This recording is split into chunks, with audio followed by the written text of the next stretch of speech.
The music stopped the moment Duke Julian Ashcombe raised his hand. Every candle in the grand ballroom seemed to hold its breath. Elaine stood near the marble staircase in her sapphire gown, her fingers tightening around her glass, sensing that something terrible was about to happen. She had felt it building all evening, a strange coldness in Julian's eyes whenever he looked past her. Then he spoke, his voice carrying across the silent room. He announced that Lady Cordelia Vane would be his companion for the coming royal season. He said her name the way a man says the name of someone he has loved for years. The guests turned to Elaine, their eyes wide with shock, waiting to see how the Duchess of Ashcombe would react to being replaced in front of everyone she knew. Elaine did not drop her glass. She did not cry out. She simply set it down on a passing tray and smiled, a smile so calm that even the servants whispered about it later. But inside her chest, something cracked, quiet and final, like ice breaking beneath still water. Cordelia stood near the far wall in a gown of pale gold, her cheeks flushed with a mixture of triumph and embarrassment. She had known this moment was coming. She had watched Julian grow more devoted to her over the past year, sending letters, visiting her family's new estate, praising her in front of others while Elaine sat silent beside him at dinner after dinner. Cordelia was not cruel by nature, but ambition has a way of dulling a person's conscience, and she told herself that Julian's marriage to Elaine had always been a business matter, nothing more. Elaine had married Julian 6 years earlier, when she was barely 20 years old. Her family, the Whitmores, held vast farmlands and a respected name, but little remaining fortune. Julian's family needed those lands to secure their position among the ruling class. The marriage had been arranged within a season, sealed with signatures and legal documents rather than affection. Elaine had gone into it hoping that love might grow over time, the way flowers grow from soil that seems, at first, too dry to hold life. For the first 2 years, she believed it might happen. Julian was polite, sometimes even warm.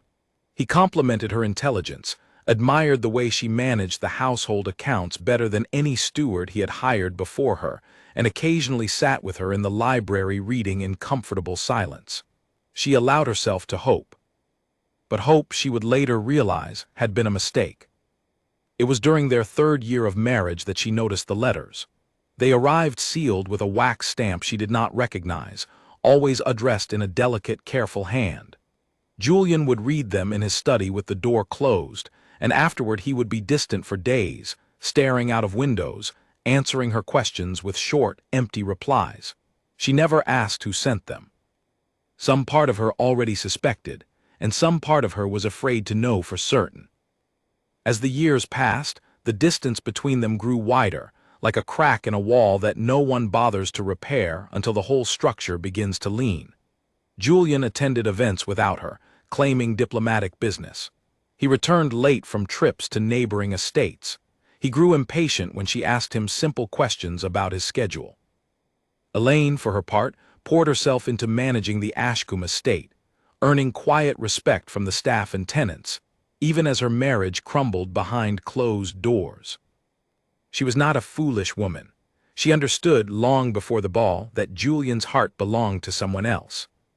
What she did not understand, not fully, was how far he was willing to go to claim that heart in public, regardless of the humiliation it would cause her. Now, standing in the ballroom with every eye upon her, she understood completely. The orchestra resumed playing after a long, awkward pause, though the music felt hollow now, like a performance continuing after the true drama of the evening had already occurred. Elaine moved gracefully through the crowd, accepting polite nods and careful, pitying glances from women who had once admired her position. She kept her spine straight and her chin high, refusing to let anyone see the storm gathering inside her. Lady Beatrice Langford, an old friend of Elaine's late mother, found her near the garden doors. Beatrice's eyes were soft with concern as she took Elaine's hand.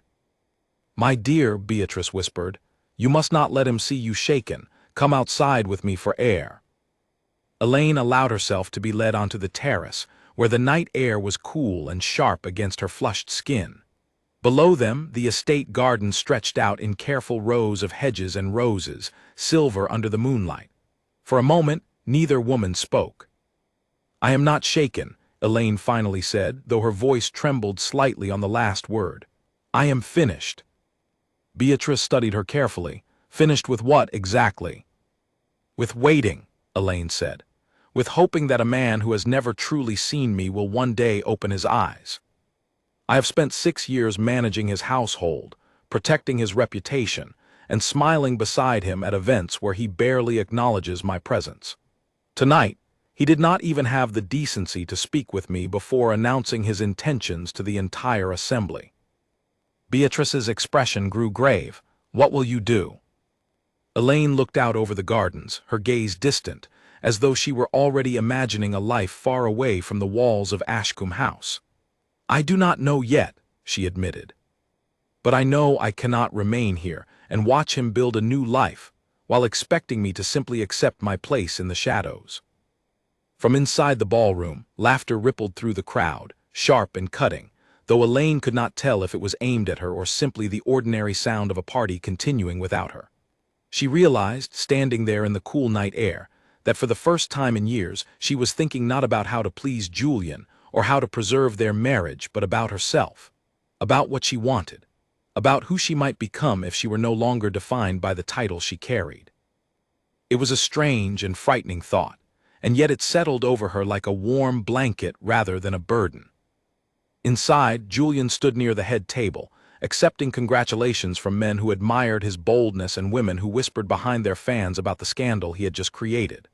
Cordelia stood near him, her hand occasionally brushing his sleeve, her laughter bright and confident now that the announcement had been made. She glanced toward the terrace doors once, catching a glimpse of Elaine's figure silhouetted against the moonlight, and for a brief moment, something like guilt flickered across her face. But Julian leaned close and whispered something that made her smile again, and the guilt faded as quickly as it had appeared. Julian did not seek Elaine out for the rest of the evening. He did not apologize, nor did he attempt to explain himself. He behaved, in fact, as though nothing unusual had occurred at all, as though humiliating his wife in front of the entire nobility was simply a footnote in an otherwise pleasant celebration of his birthday. Elaine returned to the ballroom eventually, composed and dignified, greeting guests with polite conversation until the final carriages departed near midnight. She retired to her private chambers alone, as she had done countless nights before, and sat by the window long after the candles had burned low. She thought of her mother, who had died when Elaine was only 16, and who had once told her that a woman's worth was never determined by the man who claimed her hand, but by the strength of her own spirit. At the time, Elaine had not fully understood the weight of those words. Now, sitting alone in a grand house that had never truly felt like home, she understood them completely. She thought of the small inheritance her mother had left her, funds that Julian did not know existed, hidden away in a private account established before the marriage, protected by a clause her mother had insisted upon despite the objections of the Whitmore family lawyers. At the time, Elaine had thought it an unnecessary precaution. Now, it felt like the only piece of freedom she truly possessed. She thought of the years she had spent perfecting the art of being a good duchess, learning the names of tenant families, memorizing the details of trade agreements, hosting dinners for visiting dignitaries, all while her own dreams and desires remained folded away, untouched, like clothes packed for a journey she never took. And she thought, for the first time in a long while, about what her life might look like beyond the walls of Ashcombe House.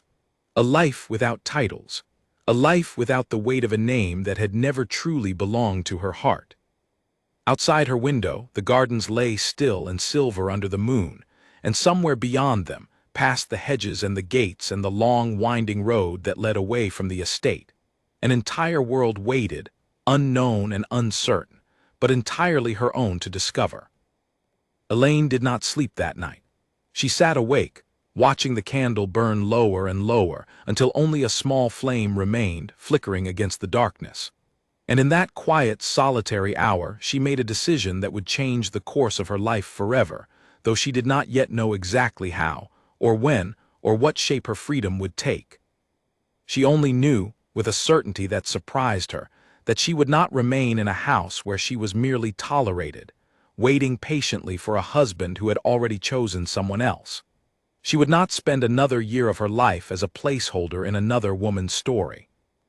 Whatever came next, she resolved, would be entirely her own choice, made on her own terms, for the first time since she had been a young girl standing at the altar, believing that a marriage built on duty might somehow transform into something real. The candle finally burned out, and Elaine sat in the darkness, calm and clear-headed, already beginning in the quiet corners of her mind to imagine the woman she might become once the name Ashcombe no longer defined her. Morning would come soon, bringing with it the ordinary demands of estate business and social obligations. But Elaine understood, as the first pale light touched the horizon, that nothing about her life would ever be ordinary again. The wheels of change had already begun turning, set into motion by a single, careless announcement made in a crowded ballroom, and there would be no stopping them now. She rose from her chair as dawn broke, moved to her writing desk, and began, quietly and deliberately, to plan. To understand why Julian made such a public and painful choice, one must look back to a time long before Elaine ever wore the Ashcombe name, to a summer many years earlier when a younger, less guarded version of the Duke first fell in love with a girl he was never meant to marry. 12 years before that fateful ball, Julian Ashcombe was not yet a Duke. He was a restless young man of 19, still living under the shadow of his father, the old Duke, a stern and calculating man who measured every relationship by its usefulness to the family name. That summer, Julian met Cordelia Vane at a countryside fair, where merchants and farmers gathered to trade goods beneath colorful tents, and the air smelled of fresh bread and river water. Cordelia was 16 then, the daughter of a modest trader named Edmund Vane, a man who sold fine cloth and imported goods, but held no title, no land beyond a small house near the market square, and no standing among the nobility that Julian's family moved within. She had bright, curious eyes and a laugh that seemed to draw the attention of everyone nearby without her ever trying. Julian, dressed simply that day to avoid the attention his title usually attracted, wandered into her father's tent looking for nothing in particular, and left an hour later unable to stop thinking about the girl who had teased him for not knowing the difference between silk and satin. They began meeting in secret after that first encounter, first by accident near the river that separated the Ashcombe estate from the village, and later by careful arrangement, exchanging notes through a young, stable boy who was paid well for his silence. For nearly 2 years, Julian and Cordelia built a quiet, private world together, one built on stolen afternoons and whispered conversations, far from the eyes of a society that would never have approved of such a match. Julian told her things he had never told anyone else, about the pressure of being heir to a dukedom, about his fear of becoming as cold and calculating as his father, about his private dream of one day choosing his own path rather than following the one laid out for him since birth. Cordelia listened, and in turn, she shared her own dreams, of traveling beyond the village she had grown up in, of one day owning a shop of her own, of being seen as more than simply a tradesman's daughter. For a brief, golden period, it seemed possible that their different worlds might somehow merge into one. But the old Duke discovered the relationship during Julian's 21st year, when a servant, hoping to earn favor, reported having seen the young heir slipping away from the estate grounds late at night on more than one occasion. The Duke summoned Julian immediately, and what followed was not a conversation but a lecture, delivered with the cold precision of a man accustomed to controlling every outcome around him. The old Duke explained, without raising his voice, exactly what would happen should Julian continue his relationship with a merchant's daughter. The families standing among the nobility would suffer. Political alliances currently being negotiated for Julian's future marriage would collapse. The estate's finances, already strained by poor harvests in recent years, depended heavily on a marriage that would bring new wealth and land into the family. A union with Cordelia Vane, regardless of her charm or character, offered nothing of practical value. Julian argued, for the first time in his life standing up to his father with genuine conviction, insisting that he did not care about wealth or alliances, that he simply wanted to marry the woman he loved. The old Duke listened patiently, then calmly informed his son that if he pursued the relationship further, the family would cut all financial support, strip him of his inheritance rights, and Julian would find himself with no estate, no title, and no means of providing for either himself or the woman he claimed to love. It was not a threat made in anger. It was a simple statement of fact, delivered by a man who had spent his entire life prioritizing duty over sentiment, and who fully expected his son to eventually understand that such sacrifices were simply the price of privilege. Julian, young and idealistic as he was, initially resolved to defy his father entirely. He met Cordelia one final time by the river and told her his plan, that they would leave together, build a life somewhere far from Ashcombe, somewhere his father's influence could not reach them. For one brief, beautiful evening, Cordelia believed him, and the two of them spoke of a future built on nothing but their own choices, free from the expectations of family and society. But the following morning, doubt crept in, as it often does when idealism collides with reality. Julian returned to the estate to find his father had already made arrangements, quietly and efficiently, to ensure that Julian's plan would fail before it ever began. Guards were posted near the estate boundaries under the guise of increased security. Julian's access to funds was restricted. And most cruelly, the old Duke visited Edmund Vane personally, informing him, with cold civility, that his daughter's continued association with the young heir would result in the immediate collapse of Vane's trading contracts throughout the region, effectively ruining the family business and the livelihood of everyone who depended upon it. Edmund Vane, a practical man who had built his modest fortune through careful risk management, understood immediately the impossible position his daughter's romance had created. That evening, he forbade Cordelia from ever seeing Julian again, not out of cruelty, but out of a desperate need to protect the only life he could offer his family. Cordelia, heartbroken and trapped between her feelings and her family's survival, sent Julian a final letter explaining that she could not continue what they had started, that the risk to her family was simply too great, and that she hoped, in time, he would understand and forgive her for choosing duty over desire. Julian never forgot that letter. He kept it hidden in his private study for years afterward, reading it during quiet moments when the weight of his responsibilities felt particularly heavy. And though he eventually accepted his father's arrangement of marriage to Elaine Whitmore, believing at the time that Cordelia was permanently lost to him, some part of his heart remained fixed on that summer by the river, on the girl who had taught him that love, however brief, could feel more real than any title or alliance. The years passed. Julian became Duke following his father's death, inheriting not only the estate but also the same cold, calculating instincts he had once sworn to reject.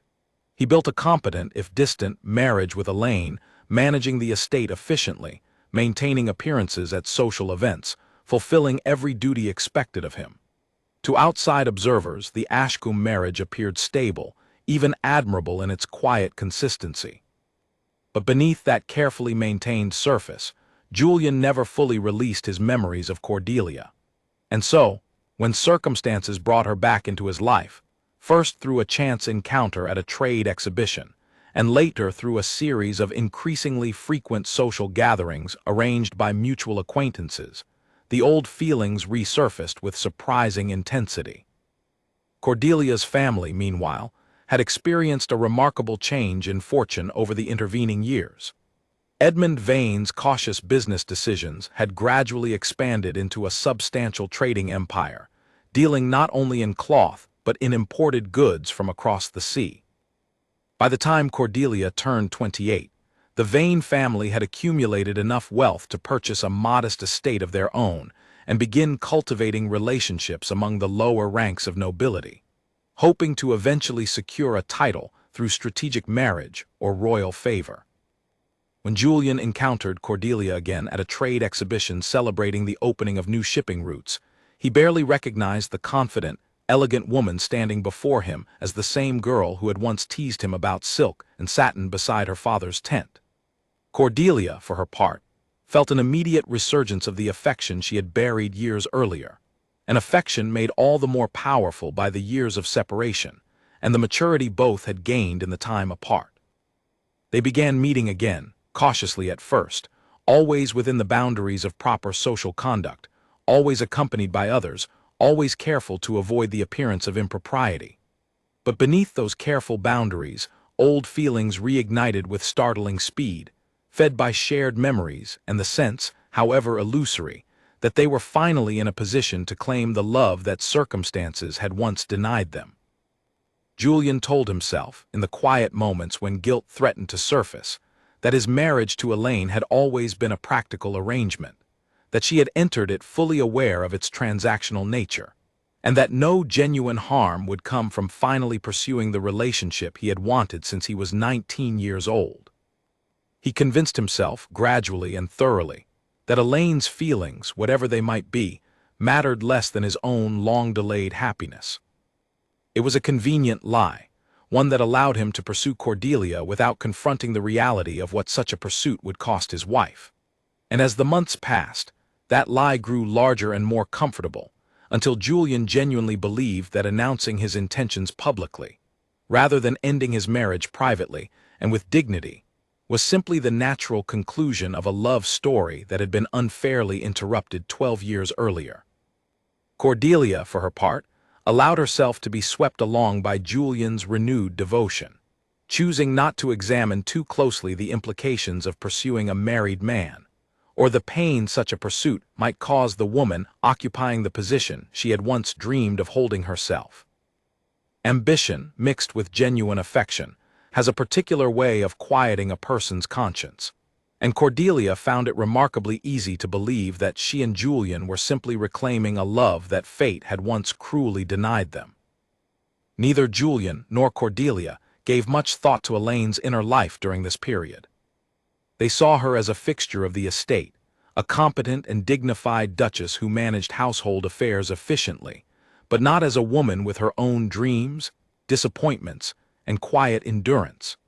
It did not occur to either of them that Elaine might have spent years hoping for genuine affection from her husband, or that she might possess a strength and resolve that would ultimately surprise them both.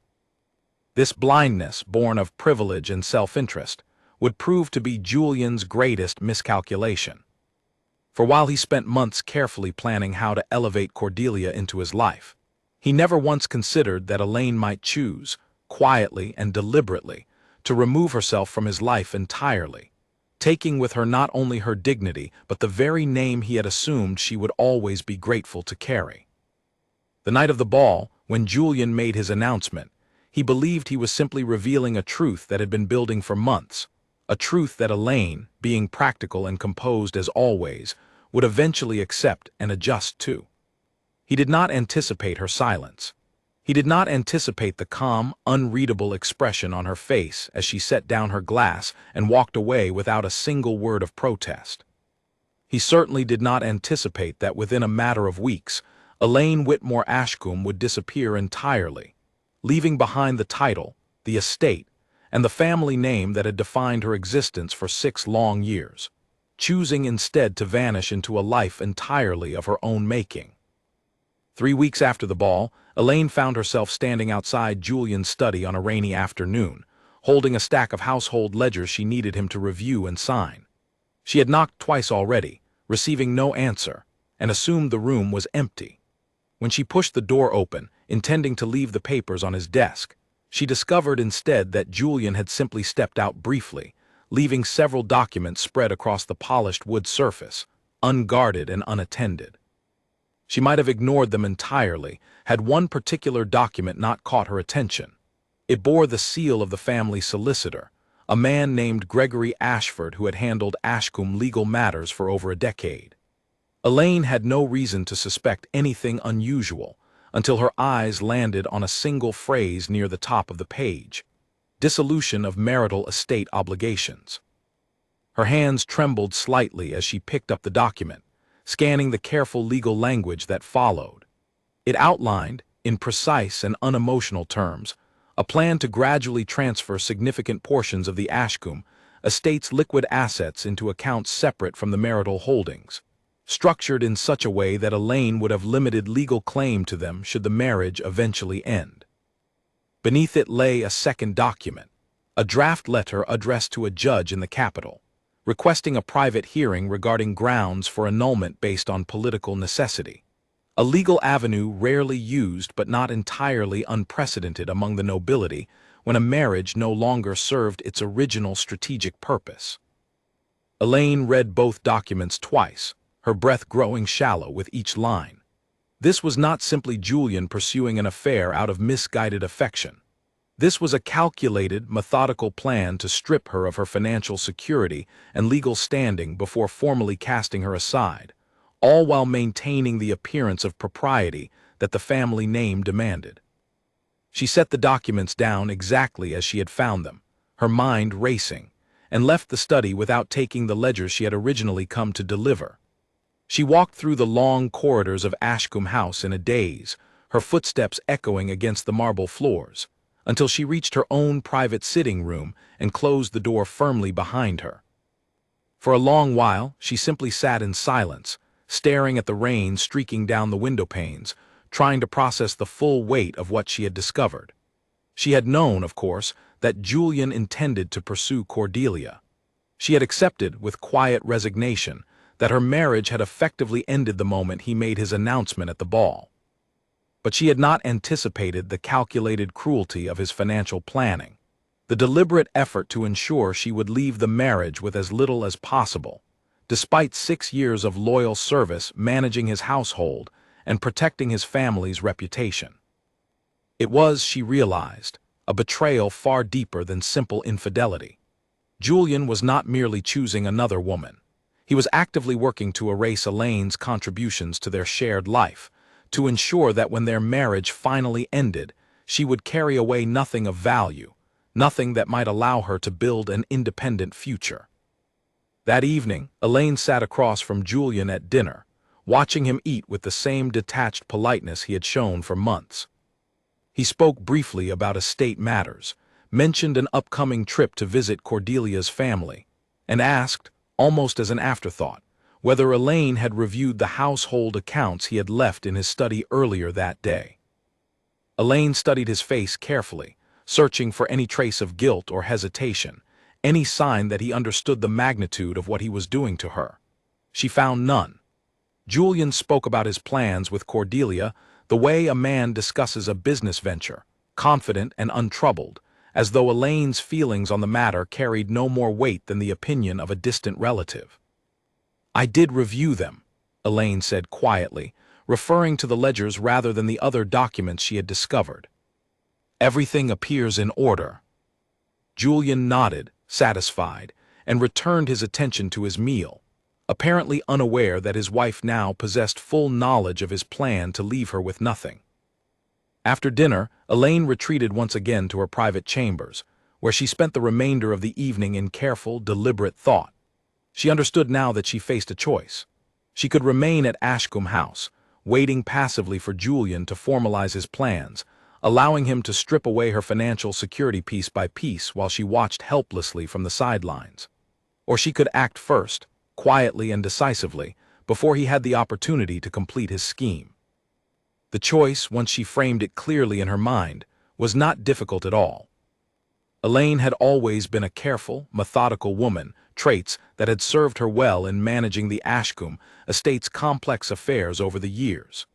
She applied that same careful methodology now to planning her own departure, understanding that any mistake, any hint of her intentions reaching Julian or his solicitor before she was ready, could result in her plans being blocked entirely. Her first step was to quietly verify the status of her mother's inheritance. The private account, established years earlier under a legal protection clause that Julian had never known existed. She sent a discreet letter to the solicitor who managed those funds, a man entirely separate from the Ashcombe family's legal representation, requesting confirmation of the account's current balance and inquiring about the process for accessing those funds, without alerting anyone connected to her husband's household. The response arrived within a week, confirming that the account remained fully intact, untouched by anyone since her mother's passing, holding a sum that, while modest compared to the wealth of the Ashcombe estate, represented more than enough to establish a new life far from the world she currently inhabited. The solicitor also confirmed that Elaine could access these funds independently, without requiring Julian's signature or awareness, precisely as her mother had intended when she established the protective clause years earlier. Relief washed over Elaine as she read the letter, followed almost immediately by a fierce, quiet determination. She had a means of escape. Now she needed a plan.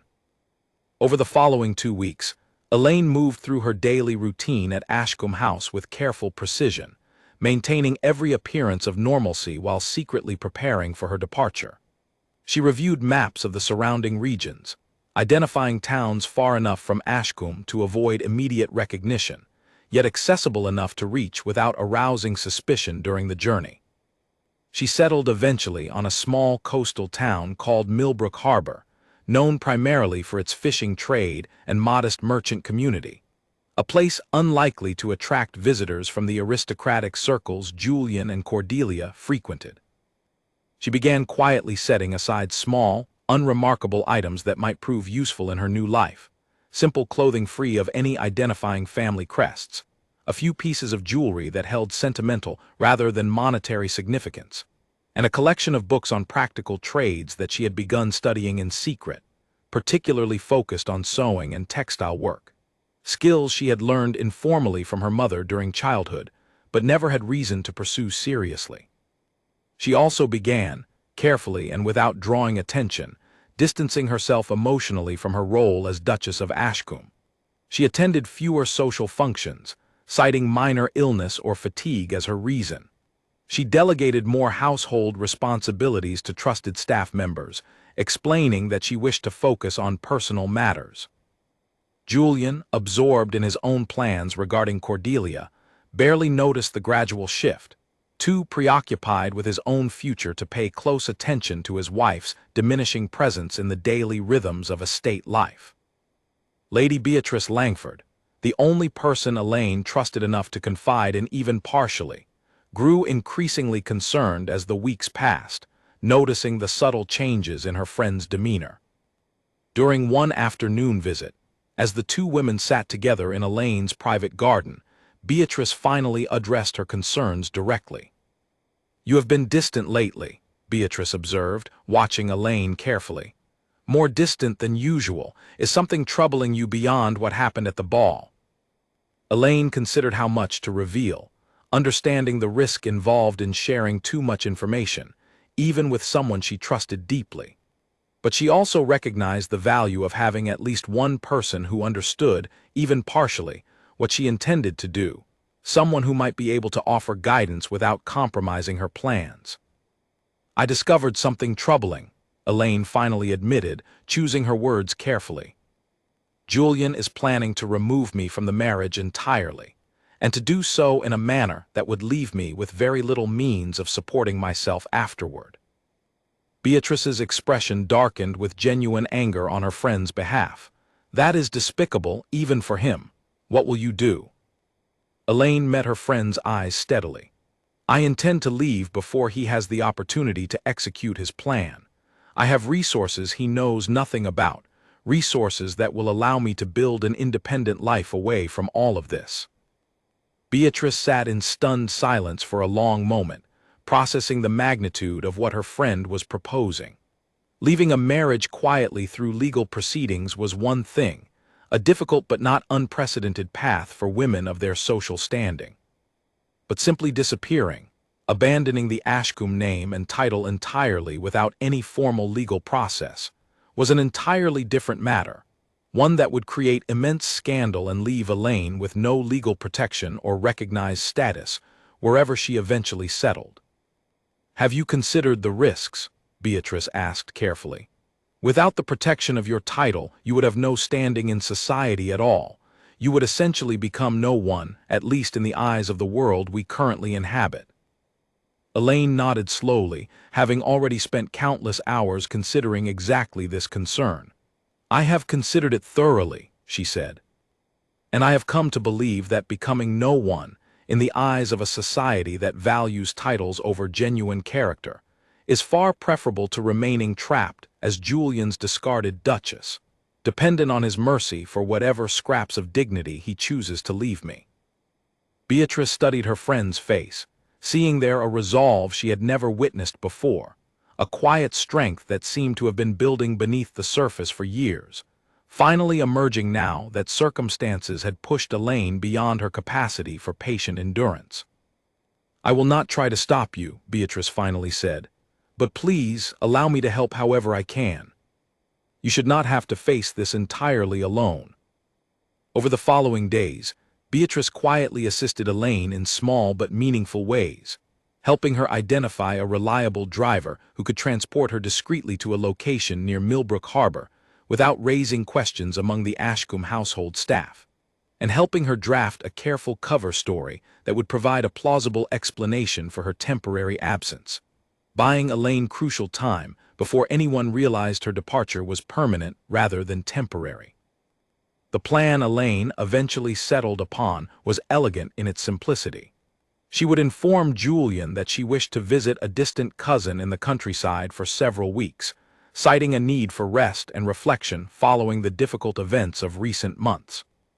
Julian, relieved to have his wife occupied elsewhere while he focused on his growing relationship with Cordelia, agreed readily, barely questioning the arrangement at all. On the morning of her departure, Elaine, dressed in simple traveling clothes rather than her usual elegant attire, packed a single modest trunk containing her carefully selected belongings, and made her way to the carriage waiting discreetly near the estate's rear gate, arranged through Beatrice's careful planning to avoid the attention of the main household staff. Before climbing into the carriage, Elaine paused for a long moment, looking back at Ashcombe House rising grand and imposing against the pale morning sky. 6 years of her life had unfolded within those walls, years of careful duty, quiet loneliness, and gradually diminishing hope. She felt no sadness at leaving it behind, only a strange, quiet relief, as though she were finally setting down a weight she had carried for far too long.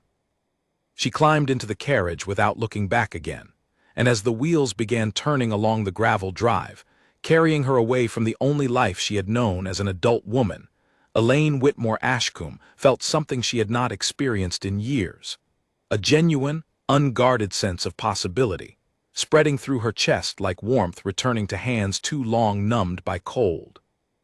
Whatever waited for her at Millbrook Harbor, whatever challenges and uncertainties her new life might hold, she understood with complete clarity that she was finally choosing her own path, for the first time since she had been a young girl standing at an altar, believing that duty and love might someday become the same thing. They had not become the same thing, but perhaps, Elaine thought as the carriage carried her further from Ashcombe House with each passing mile, perhaps that had never truly been the point. Perhaps the point had always been discovering, eventually, the strength to choose herself, even when no one else had chosen her first. The journey to Millbrook Harbor took nearly 4 days, traveling along quiet country roads that grew increasingly unfamiliar with each passing mile. Elaine spent most of the trip in thoughtful silence, watching the landscape shift from the manicured farmlands surrounding Ashcombe to wilder countryside, and eventually to the salt-tinged air that signaled their approach to the coast. Her driver, a quiet and trustworthy man named Samuel who had worked for Beatrice's family for many years, asked no questions about her circumstances, understanding only that his task was to deliver her safely and discreetly, then returned to Ashcombe with a carefully worded message, explaining that the lady had decided to extend her visit with distant relatives indefinitely. When they finally arrived in Millbrook Harbor on a gray, misty afternoon, Elaine stepped down from the carriage and breathed in the sharp, unfamiliar scent of the sea for the first time in her life. The town spread out before her in a modest cluster of stone buildings and narrow streets, fishing boats bobbing gently in the harbor below, gulls crying overhead as merchants called out prices for the day's catch. It was nothing like the grand, ordered elegance of Ashcombe House, And precisely for that reason, it felt like exactly the sort of place where a woman might disappear and begin again. Samuel helped her secure temporary lodging at a small inn near the harbor, run by a widowed innkeeper named Margaret Doyle, who asked few questions beyond the basic necessities of payment and length of stay. Elaine introduced herself, for the first time, using the name she had carefully chosen during the long weeks of planning. Elena Hart, a widow from a distant county seeking a quiet place to rebuild her life following the loss of her husband. The lie came more easily than she had expected, perhaps because, in some sense, it was not entirely a lie at all. The life she had known as Duchess of Ashcombe had, in every meaningful way, come to an end. Elena Hart was simply the name she gave to the woman who would now build something entirely new from the ashes of that ending. Samuel departed the following morning, carrying with him a final letter Elaine had written to be delivered to Beatrice, thanking her friend for her assistance and promising to write again once she had settled into her new circumstances. Elaine watched the carriage disappear down the coastal road, feeling the last visible connection to her old life fade from view, and turned instead to face the unfamiliar streets of Millbrook Harbor, alone for the first time in her adult existence.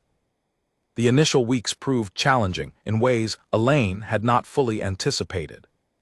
Despite her careful planning, she quickly discovered that managing a household staff and understanding trade agreements, skills she had spent years perfecting as Duchess, offered little practical guidance for the far more immediate concerns of daily survival in an unfamiliar town. She had never needed to negotiate prices for her own groceries, never needed to manage her own modest finances without the resources of an entire estate behind her, never needed to consider such basic matters as which streets were safe to walk alone after dark, or how to properly introduce herself to strangers without revealing details that might eventually connect her to her former identity. Margaret Doyle, the innkeeper, proved unexpectedly kind during this difficult adjustment period, offering practical advice about local customs and gently correcting Elena's occasional missteps, the small habits and mannerisms that marked her as someone unaccustomed to the rhythms of ordinary working life.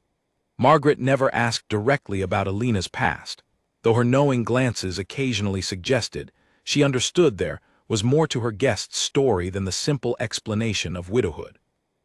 "You carry yourself like someone accustomed to giving orders rather than following them," Margaret observed one evening, as the two women sat together near the inn's modest hearth. "It takes time to unlearn such habits, if that is indeed what you are trying to do." Elena, still growing accustomed to her new name, offered only a small, careful smile in response, neither confirming nor denying the observation. "I am simply trying to build a quieter life," she said, "one where I answer to no one but myself." Margaret nodded, apparently satisfied with this partial explanation, and did not press further. Over the following weeks, she became something of an unofficial guide for Elena, introducing her to local merchants, helping her understand the practical realities of managing a modest budget, and eventually suggesting that Elena's evident skill with needlework, demonstrated one evening while mending a torn hem for a fellow guest at the inn, might provide a practical means of establishing herself within the community. It was Margaret who first introduced Elena to Mrs. Constance Pryor, an elderly seamstress who had operated a small shop near the harbor for over 30 years, but had recently begun struggling to keep pace with the demands of her trade due to failing eyesight and the natural limitations of advancing age. Mrs. Pryor needed assistance, someone skilled enough to help manage the increasingly complex orders coming from the town's growing merchant class, and Elena, despite her limited formal training, possessed a natural talent for needlework that quickly impressed the older woman during a brief trial period. "You have skilled hands," Mrs. Pryor observed during Elena's second week of informal apprenticeship, examining a delicately embroidered collar Elena had completed for a local merchant's wife. "Where did you learn such fine work?"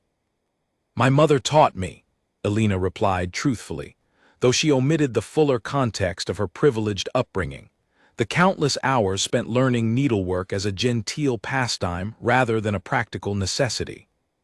She believed every woman should possess skills that did not depend entirely on others for her well-being. Mrs. Pryor nodded approvingly. A wise woman, your mother. Such wisdom is rare, even among those who claim to understand the world better than the rest of us. Over the following months, Alina's skills continued to develop under Mrs. Pryor's patient guidance, and gradually, she began earning enough through her needlework to support herself independently, supplementing the modest inheritance she had brought from her former life. She found, somewhat to her own surprise, genuine satisfaction in this new form of work, a satisfaction entirely different from the careful, formal duties she had performed as Duchess. There was something deeply fulfilling about creating something tangible with her own hands, something that existed entirely because of her own skill and effort, rather than the inherited privilege of her former title. When a merchant's wife praised the fine stitching on a new gown, or when a fisherman's daughter beamed with delight at a carefully mended dress that had once seemed beyond repair, Alina experienced a quiet pride unlike anything she had felt during her years managing the grand affairs of Ashcombe House. She also began, slowly and cautiously, to form genuine friendships within the Millbrook Harbor community, connections built not on political alliance or social obligation, but on simple, honest human interaction. She grew close to a young fisherman's wife named Grace Thornberry, who lived in the small cottage neighboring Mrs. Pryor's shop, and who possessed a warmth and directness that Alina found refreshing after years of navigating the careful, calculated politeness of aristocratic society.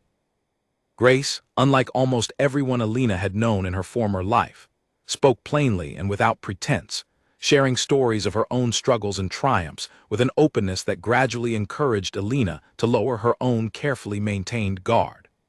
The two women often spent evenings together after their respective work concluded, sharing simple meals and easy conversation that required none of the careful diplomatic maneuvering Alina had spent years perfecting as Duchess. "You seem different lately," Grace observed one evening, several months after Alina's arrival in Millbrook Harbor. "Lighter, somehow, less burdened than when you first came to town." Alina considered the observation carefully, recognizing its truth even as she struggled to fully articulate the transformation occurring within her. "I suppose I am becoming someone new," she finally said. "Or perhaps becoming someone I always was, beneath layers of expectation I spent years carrying without ever questioning their weight." Grace smiled warmly, though she did not press for further explanation, understanding instinctively that some stories required time and trust before they could be fully shared. "Whoever you are becoming," she said simply, "I am glad to know her." As the months passed, Alina's new life took shape gradually but steadily. She continued working alongside Mrs. Pryor, eventually earning enough trust and skill to manage significant portions of the shop's business independently, particularly as Mrs. Pryor's eyesight continued to decline. She rented a small room above the shop, modest but entirely her own, decorated simply with items she had purchased using money she had earned through her own labor rather than inherited privilege. She wrote occasional letters to Beatrice, always careful in their wording, avoiding any details that might reveal her exact location should the correspondence somehow fall into the wrong hands. Beatrice's replies, equally careful, provided fragments of news from Ashcombe, confirming that Julian's search for his missing wife had thus far proven unsuccessful, that the household staff genuinely believed she remained visiting distant relatives, and that Julian, absorbed in his continuing pursuit of Cordelia, had not yet demonstrated any particular urgency regarding her prolonged absence. This news brought Alina a strange mixture of relief and quiet melancholy. Relief, because it meant her plan was succeeding, that she had genuinely managed to disappear from the world that had once defined her entirely. And melancholy, because it confirmed what she had already suspected long before her departure, that Julian's affection for her had never run deep enough to prompt genuine concern or urgent searching, even when his wife of 6 years had seemingly vanished without explanation. But as the weeks turned into months, and Alina's new identity as a skilled seamstress in a small coastal town grew increasingly solid and genuine, that particular melancholy began to fade, replaced gradually by a growing sense of contentment she had rarely experienced during her years at Ashcombe House. She was building something real, something entirely her own, unburdened by the weight of a name and title that had never truly reflected who she was as a person. It was during this period of gradual transformation, nearly 6 months after her arrival in Millbrook Harbor, that Alina first encountered Captain Nathaniel Reyes, an encounter that would introduce an entirely new element into the quiet, careful life she had worked so diligently to construct. Nathaniel Reyes arrived in Millbrook Harbor on a bright autumn afternoon, his merchant ship anchoring in the harbor alongside the smaller fishing vessels that typically populated the docks. He was a tall man with sun-darkened skin and calm, steady eyes, the kind of person who seemed entirely comfortable in his own presence, unburdened by the anxious need for approval that Alina had grown accustomed to observing among the nobility she had once counted as peers. He entered Mrs. Pryor's shop that afternoon seeking repairs for a torn sail, having been directed there by a local dockworker who mentioned that the shop's newest seamstress possessed unusually fine skill with heavy fabric work. Alina, absorbed in mending a delicate lace collar for a merchant's daughter, glanced up as the bell above the shop door announced his arrival, and found herself momentarily struck by the quiet confidence in his bearing. "I am told you might be able to help with this," Nathaniel said, presenting a large canvas sail with a significant tier along one edge. "Though I imagine such delicate work is not typically your specialty." Alina examined the tier carefully, noting the sturdy weave of the canvas and calculating the reinforcement techniques required for such heavy material. "I have handled sailcloth before," she said, though this was only partially true, drawing upon skills she had recently begun developing at Mrs. Pryor's suggestion, anticipating the growing demand for such repairs given the town's proximity to the harbor. "It will take several days to complete properly, but I can assure you the repair will hold against future weather." Nathaniel studied her for a moment, something curious flickering behind his steady gaze, as though he were trying to reconcile her clearly cultured manner of speech with the modest circumstances of a small-town seamstress. "You speak like someone with a very different background than needlework," he observed, not unkindly, simply curious. Alina felt a familiar flicker of caution, the instinct to guard her past that had become second nature over the preceding months. "We all carry pasts that do not always match our present circumstances, Captain," she replied carefully, noting the insignia on his coat that indicated his rank. Nathaniel smiled slightly at this deflection, apparently recognizing and respecting her unwillingness to elaborate further. "Fair enough," he said. "I will not pry into matters that are not my concern. I simply appreciate skilled work wherever it comes from." He returned 3 days later to collect his repaired sail, examining Alina's work with evident satisfaction before paying her the agreed price, and adding a small additional sum in recognition of the quality of her craftsmanship. Their interaction remained brief and professional, yet something in the exchange lingered with Alina long after he departed, a sense of genuine respect that felt refreshingly different from the careful, calculated interactions she had grown accustomed to during her years at Ashcombe House. Nathaniel's merchant ship made regular stops at Millbrook Harbor over the following months, part of a trading route that carried goods between several coastal towns along the region's extensive shoreline. Each time he returned, he found some reason to visit Mrs. Pryor's shop, whether for genuine repairs needed aboard his vessel, or, as Alina gradually began to suspect, simply for the opportunity to continue their increasingly comfortable conversations. Their friendship developed slowly, built through small exchanges during his periodic visits, conversations about the trading routes he traveled, the various ports and cultures he had encountered during his years at sea, and gradually, more personal reflections about the choices that had led each of them to their current circumstances. Nathaniel shared that he had chosen a life at sea partly to escape the rigid expectations of his own family, who had hoped he would follow his father into a respectable but, to Nathaniel's mind, stifling career in banking. "I wanted freedom," he explained one evening, as the two of them shared a simple meal at a small tavern near the harbor, having gradually progressed from brief shop conversations to occasional shared meals during his visits to town. "The freedom to chart my own course, quite literally, rather than following a path predetermined by family expectation and social obligation. Alina listened with genuine understanding, recognizing in his words an echo of her own journey toward independence. "I understand that desire more than you might realize," she said carefully, still maintaining the careful boundaries around her past that had become instinctive over the preceding months. Nathaniel studied her thoughtfully, sensing there was considerably more depth to her story than she had yet chosen to share, but respecting, as he always had, her evident need for privacy regarding whatever circumstances had brought her to this quiet coastal town. "Whatever brought you here," he said gently, "I hope you have found what you were seeking." "I am still discovering exactly what that is," Alina admitted honestly. "But I believe I am closer to finding it than I have ever been before." As their friendship deepened over the following months, Alina found herself increasingly drawn to Nathaniel's steady, genuine character, so markedly different from the calculating self-interest she had witnessed throughout her years navigating aristocratic society. He asked about her opinions and genuinely listened to her responses, rather than simply waiting for his turn to speak. He respected her growing independence and evident skill at her trade, never once suggesting that her work was somehow beneath consideration or unworthy of genuine respect. He treated her, in every meaningful sense, as an equal, a novel experience for a woman who had spent 6 years as Duchess feeling increasingly like a peripheral figure in her own marriage.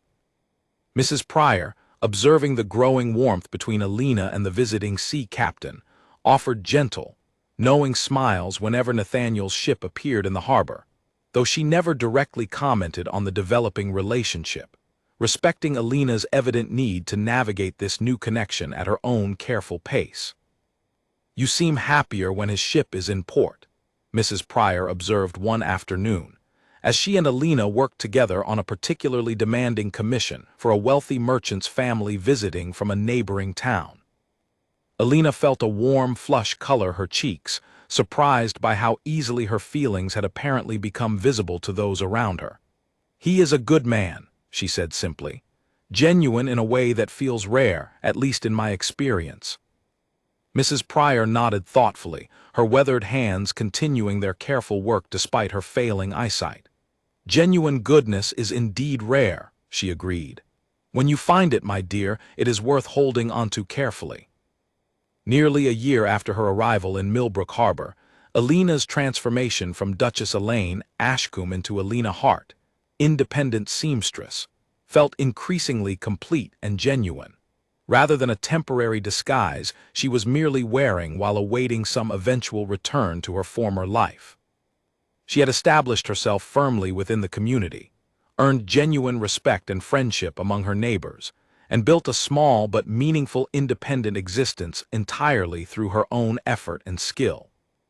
Financially, she had grown increasingly self-sufficient, no longer relying primarily on her mother's modest inheritance, but instead sustaining herself through the steady income generated by her growing reputation as a skilled seamstress. Mrs. Pryor, whose eyesight had continued to decline, had gradually transferred increasing responsibility for the shop's daily operations to Alina, culminating eventually in a formal arrangement wherein Alina would inherit ownership of the shop upon Mrs. Pryor's eventual retirement, in recognition of her dedicated service and evident skill. This arrangement, formalized through simple but binding legal documents drawn up by a local solicitor, represented something Alina had never possessed during her years as Duchess, genuine ownership of something built entirely through her own labor and merit, rather than inherited through birth or marriage. The significance of this achievement was not lost on her, and she often found herself reflecting, during quiet evenings alone in her small rented room, on the remarkable transformation her life had undergone since that fateful night at the Ashcombe ball. She thought less frequently now of Julian, and when she did, the memories carried a strange, distant quality, as though recalling events that had happened to an entirely different woman rather than her own past. The pain of his betrayal, once sharp and immediate, had gradually softened into something more manageable, not forgotten entirely, but no longer possessing the power to define her present happiness or future possibilities. Her correspondence with Beatrice continued, though with decreasing frequency as Alina's new life absorbed increasing amounts of her attention and energy. Beatrice's letters continued to provide occasional updates from Ashcombe, revealing that Julian's relationship with Cordelia had progressed publicly, that the couple appeared together regularly at social functions, and that speculation regarding Elaine's continued absence had gradually shifted from concerned curiosity to a kind of resigned acceptance among the aristocratic circles who had once known her. Alina read these updates with detached interest rather than genuine emotional investment, recognizing that the world Beatrice described belonged increasingly to a past she had successfully left behind. Her present concerns centered instead on the immediate, tangible realities of her new life, the growing demands of the shop as her reputation for quality work continued expanding throughout the region, her deepening friendship with Grace Thornberry, whose own family continued to grow with the recent arrival of a second child, and increasingly, her evolving relationship with Nathaniel Reyes. Their connection deepened gradually but steadily throughout that first year, moving from careful professional interaction to genuine friendship, to something that both of them recognized, though neither had yet openly acknowledged, as the beginning of deeper affection. Nathaniel's visits to Millbrook Harbor grew increasingly frequent, sometimes extending his stays beyond what strict business necessity required, finding additional reasons to remain in port slightly longer than his trading schedule strictly demanded. During one such extended visit, as the two of them walked together along the harbor's edge during a particularly beautiful sunset that painted the sky in brilliant shades of orange and violet, Nathaniel finally addressed the growing warmth between them directly. "I find myself looking forward to returning to this particular port more than any other along my trading route," he said, his voice carrying a careful vulnerability that Alina had not previously witnessed in his usually confident manner. "I believe you understand precisely why that might be the case." Alina felt her heart quicken slightly, recognizing the significance of the moment, understanding that she stood at a threshold of sorts, deciding whether to allow herself genuine happiness after so many years of careful, guarded existence. "I have noticed your extended visits," she admitted, matching his careful honesty with her own. "And I confess I have found myself looking forward to them as well, perhaps more than I initially intended to acknowledge."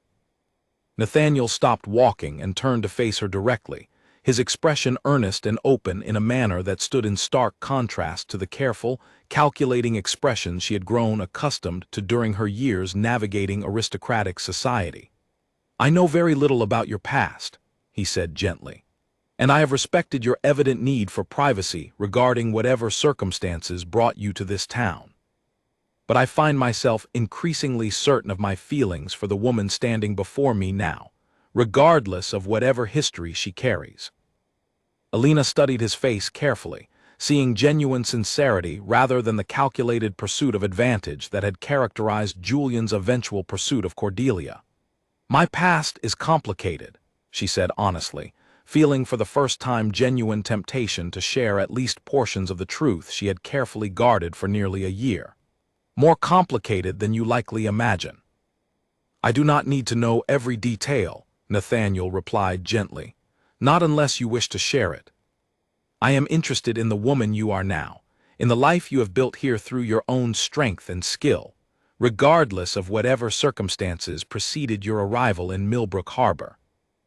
His words settled over Alina like warmth spreading through her chest, and she felt, for the first time since her departure from Ashcombe House, a genuine sense of safety in allowing herself to be truly seen by another person, without the careful guardedness that had characterized every relationship since her hurried departure from her former life. "Perhaps in time I will share more," she said carefully. "But for now, I believe I am ready to allow myself to simply be present here with you, without the weight of explanations or justifications." Nathaniel smiled, genuine warmth lighting his features, and reached out to gently take her hand, a small but significant gesture that Alina allowed without hesitation. "That is more than enough," he said. "For now, and for as long as you need it to be." As they stood together watching the sun finally disappear beneath the horizon, painting the harbor waters in deepening shades of purple and gold, Alina felt a profound sense of peace settle over her. A peace built not on the empty security of titles and social position, but on the genuine foundation of self-sufficiency, honest connection, and hard-won independence that she had spent nearly a year carefully constructing through her own determined effort. Whatever challenges still lay ahead, whatever complications her hidden past might eventually create, Alina understood in that quiet, beautiful moment that she had genuinely succeeded in building a new life entirely her own, one defined not by the family name she had left behind, but by the strength and character she had discovered within herself along the way. Back at Ashcombe House, the months following Elaine's departure had unfolded quite differently than Julian originally anticipated. Initially, he had welcomed his wife's extended absence, viewing it as fortunate timing that allowed him to pursue his relationship with Cordelia without the awkward complication of Elaine's continued presence at estate functions and social gatherings. But as weeks turned into months without any indication of Elaine's return, and without any direct communication beyond the occasional brief, carefully worded letter addressed to household staff rather than to Julian personally, a subtle unease began to creep into his previously confident plans. He had assumed Elaine would eventually return, chastened and accepting of the new arrangement he intended to establish, allowing him to formalize his relationship with Cordelia through whatever legal means proved necessary while maintaining at least the appearance of proper procedure. Instead, Elaine's continued absence created an increasingly awkward legal and social situation. Without her physical presence, Julian's solicitor explained with growing frustration, the annulment proceedings he had originally planned became considerably more complicated. Standard legal procedures required the physical presence and testimony of both parties, or at minimum, verified communication confirming mutual understanding of the proceedings. Elaine's apparent disappearance, whatever its cause, effectively froze Julian's carefully constructed plans in a frustrating state of legal limbo. "You must locate your wife," Gregory Ashford, the family solicitor, informed Julian during an increasingly tense meeting nearly 4 months after Elaine's departure. "Without her cooperation, or at minimum confirmation of her whereabouts and continued well-being, we cannot proceed with any formal dissolution of the marriage. The estate's legal standing regarding the assets we discussed remains similarly uncertain until this matter is properly resolved." Julian, increasingly frustrated by circumstances he had not anticipated when making his confident announcement at the ball months earlier, began making inquiries regarding Elaine's location, initially through casual conversations with mutual acquaintances, and eventually through more formal investigation, hiring a private investigator to track down information regarding his missing wife's whereabouts. These inquiries, however, yielded frustratingly little concrete information. Elaine had been genuinely careful in her planning, and the trail leading away from Ashcombe House had grown cold within the first few weeks of her departure. The driver who had transported her, loyal to Beatrice rather than to Julian, provided only vague, unhelpful information when questioned, claiming simply to have delivered the Duchess to visit distant relatives whose exact location he could not clearly recall. Beatrice herself, when Julian eventually approached her directly regarding Elaine's whereabouts, maintained careful, practiced ignorance, expressing genuine-sounding concern about her friend's continued absence while providing no useful information regarding her actual location. Julian, never particularly perceptive regarding the subtle currents of female friendship and loyalty, failed to recognize Beatrice's careful deception, assuming instead that she genuinely knew nothing beyond what she claimed. Meanwhile, Julian's public relationship with Cordelia, initially celebrated as a bold romantic gesture by certain segments of aristocratic society, began attracting increasingly negative attention as Elaine's mysterious absence stretched into its 6th, then 7th month without resolution. Whispers began circulating among the nobility, questioning whether Julian's treatment of his wife had somehow contributed to her disappearance, and speculating darkly about circumstances that might explain a Duchess simply vanishing without proper legal separation or clear explanation. Cordelia's family, always keenly attuned to matters of social reputation and strategic advantage, grew increasingly uncomfortable with the mounting scandal surrounding their daughter's association with Julian. Edmund Vane, who had spent decades carefully building his family's reputation and financial standing, began to fear that continued association with the unresolved Ashcombe scandal might ultimately damage rather than enhance his family's social ambitions. This situation grows increasingly untenable, Edmund informed his daughter during a private conversation nearly 8 months after Julian's initial announcement at the Ashcombe ball. The Duke's wife remains missing, with no clear legal resolution to their marriage, and your continued public association with him only invites further scandal and speculation. I did not build this family's fortune through decades of careful effort, simply to see it damaged by your entanglement with an unresolved marital dispute. Cordelia, who had genuinely believed her relationship with Julian represented the fulfillment of a long-delayed love story rather than a source of scandal, found herself increasingly troubled by her father's concerns, and by the growing social awkwardness she experienced whenever attending functions where the Ashcombe scandal was whispered about behind carefully raised fans. "Julian assures me the legal matters will be resolved soon," Cordelia protested, though her own confidence in this assurance had begun wavering as the months passed without any actual progress toward formal resolution.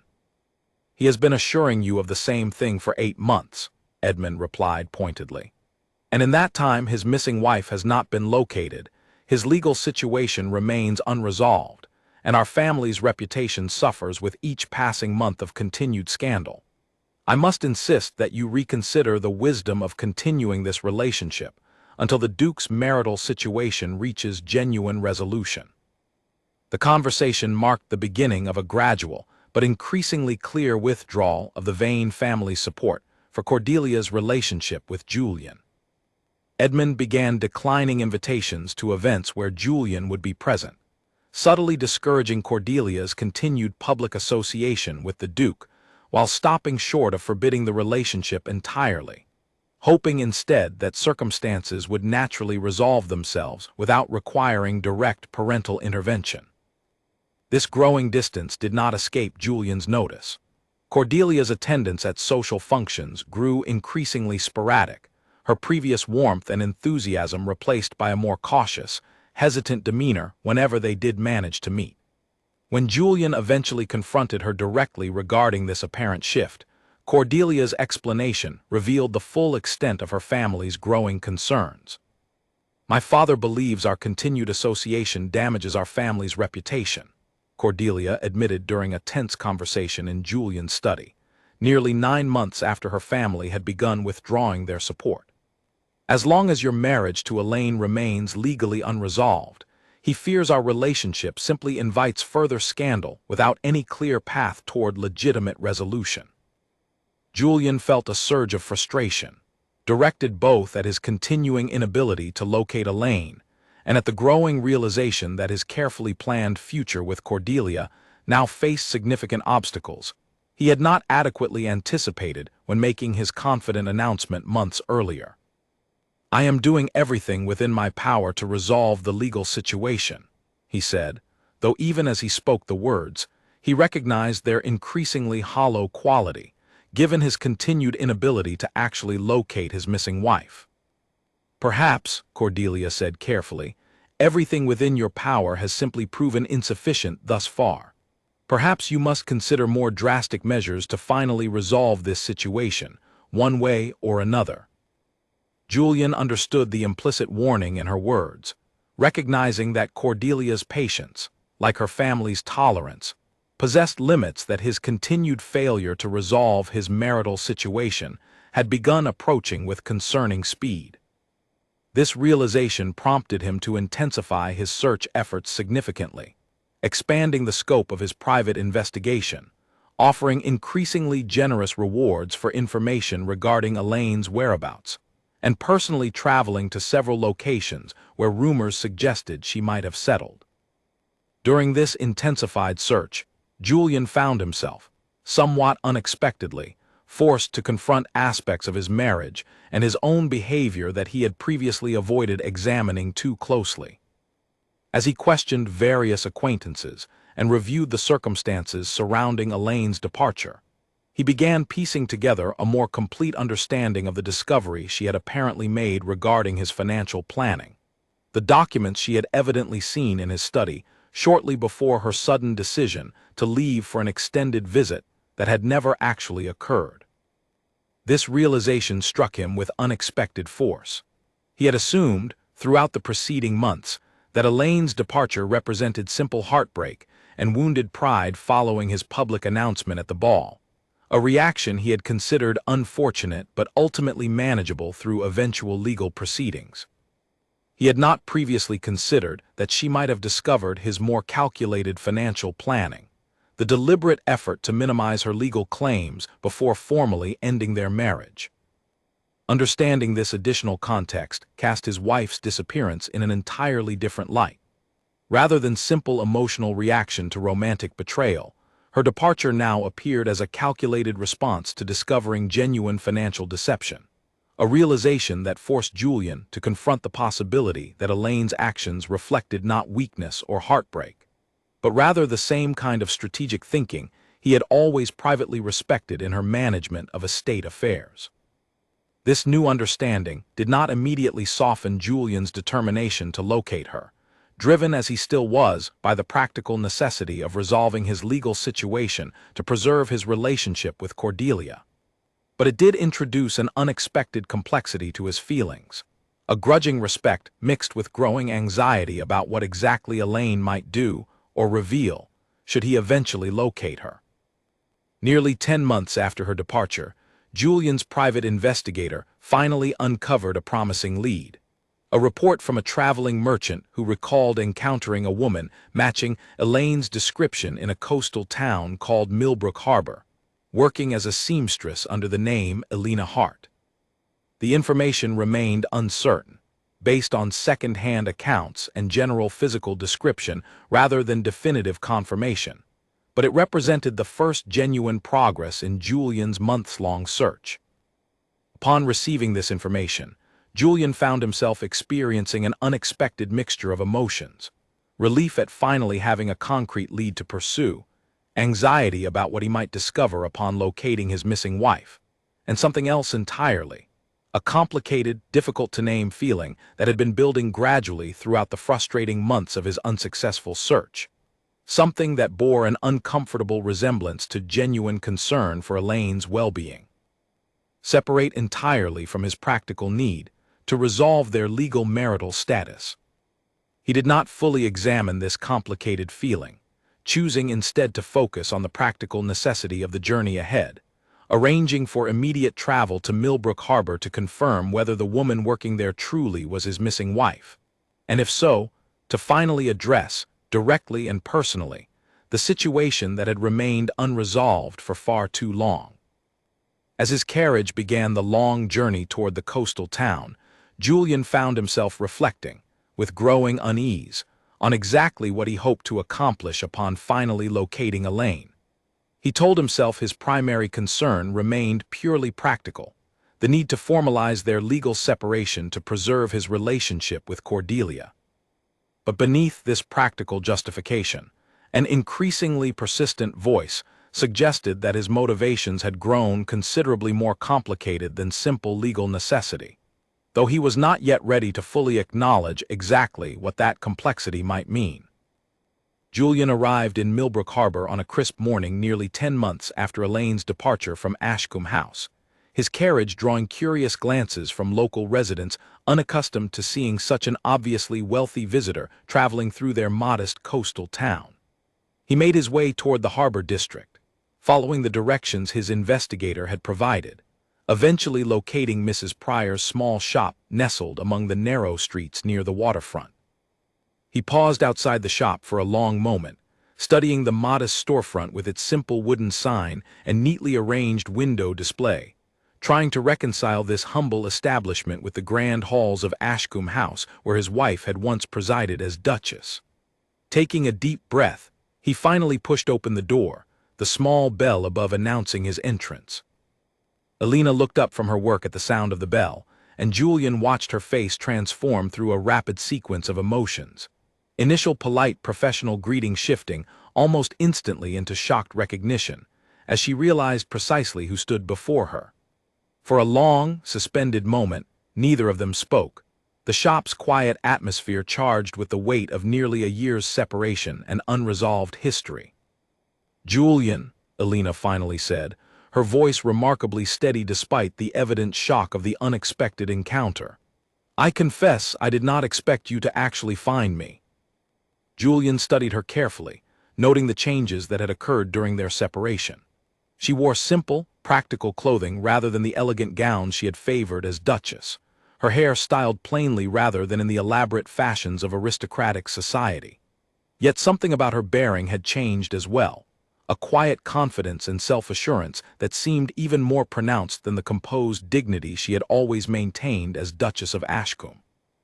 It took considerable effort, Julian admitted, glancing around the modest shop with an expression that suggested he was still struggling to fully comprehend the reality of his wife's transformed circumstances.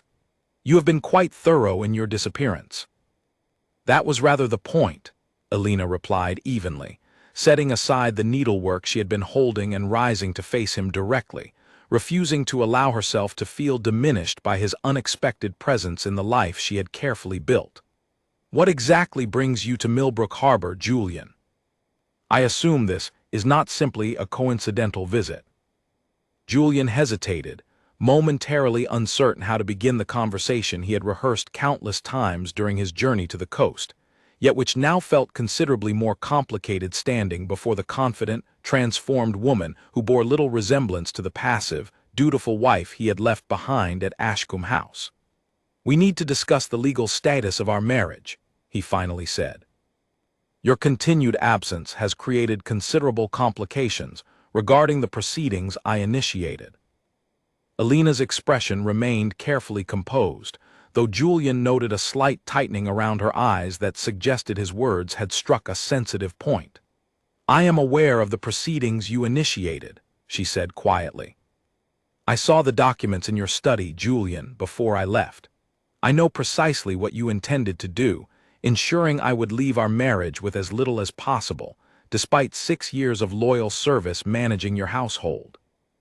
Julian felt a flush of discomfort at this direct confirmation of what he had gradually suspected during his months of searching, that Elaine's departure reflected not simple heartbreak but calculated response to genuine betrayal. "That was a mistake," he admitted, the words feeling inadequate even as he spoke them.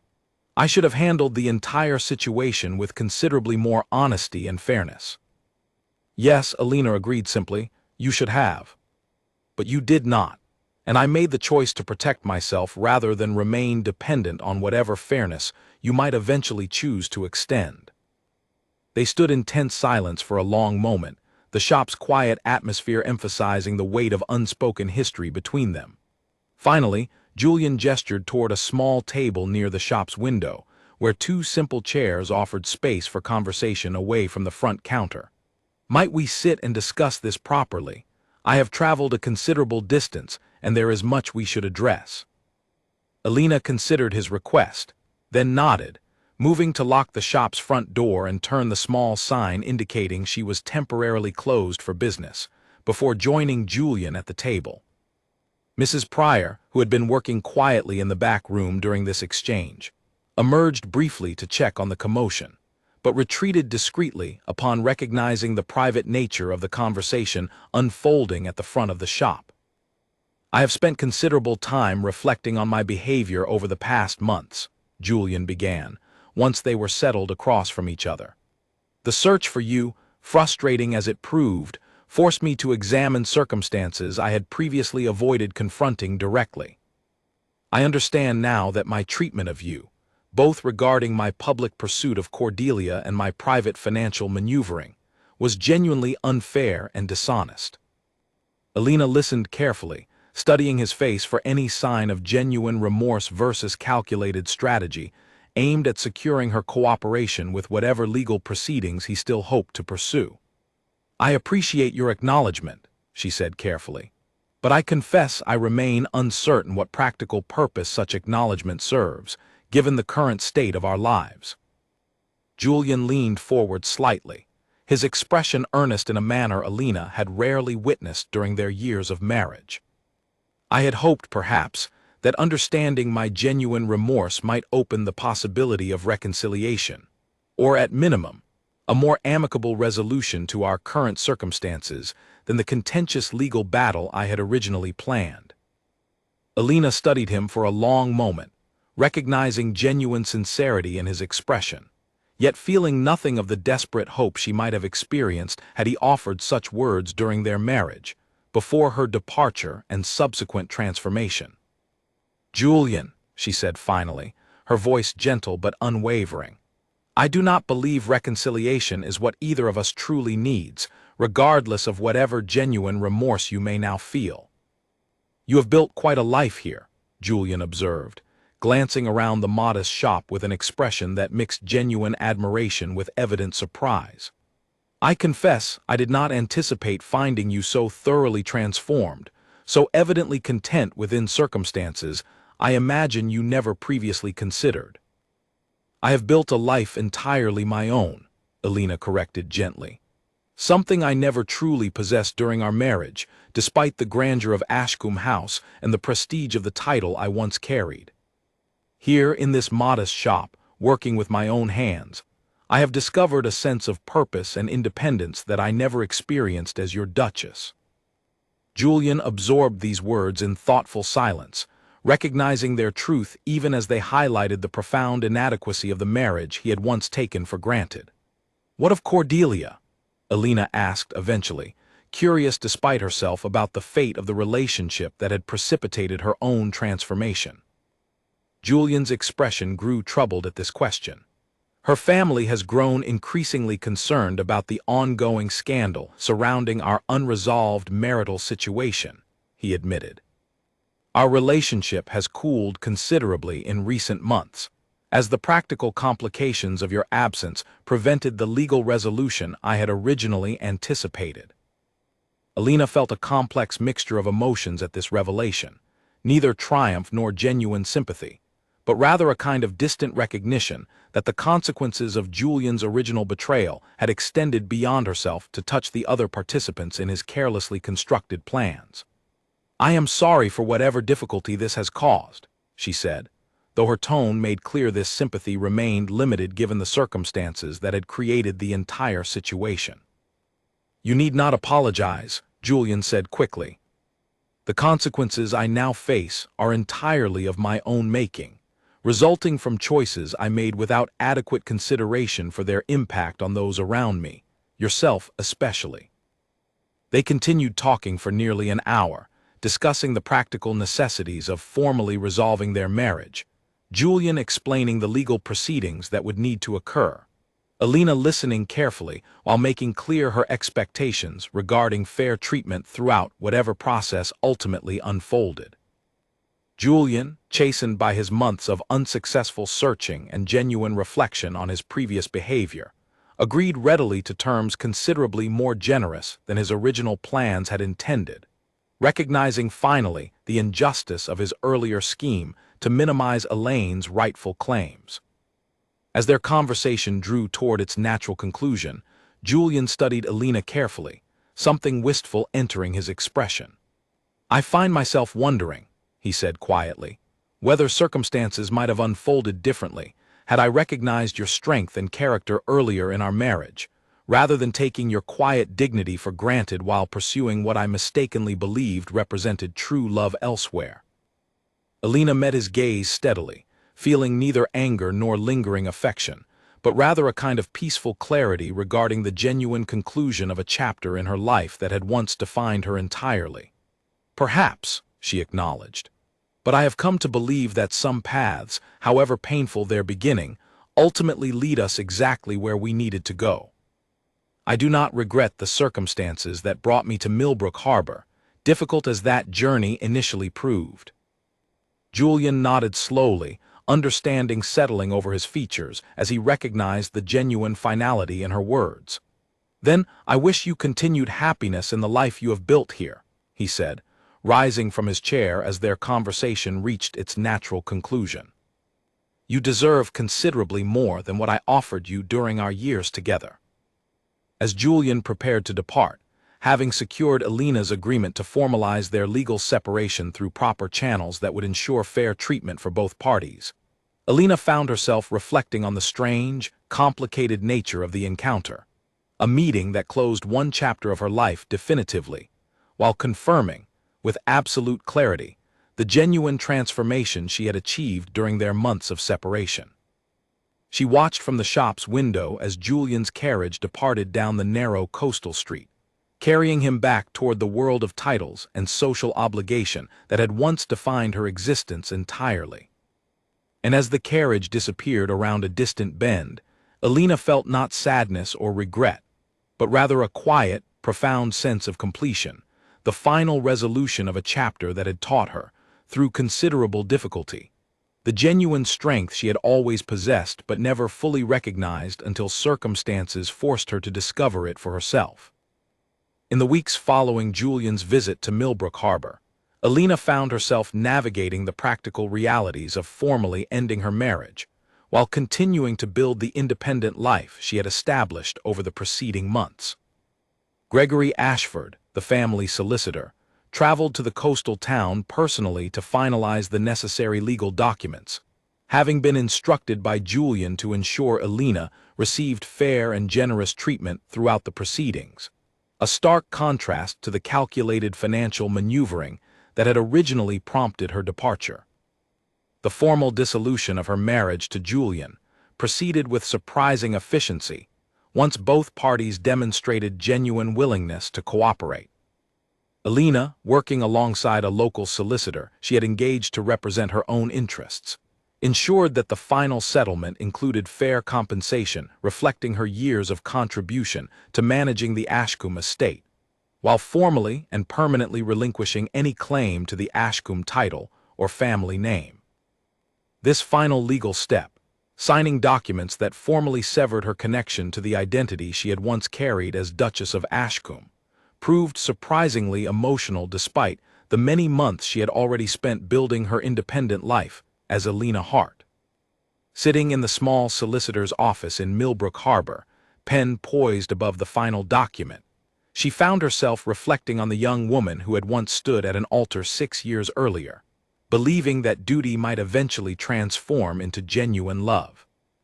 That young woman, she recognized, had been forced to learn painful lessons about the difference between social position and genuine fulfillment, about the emptiness of titles unaccompanied by authentic connection and mutual respect.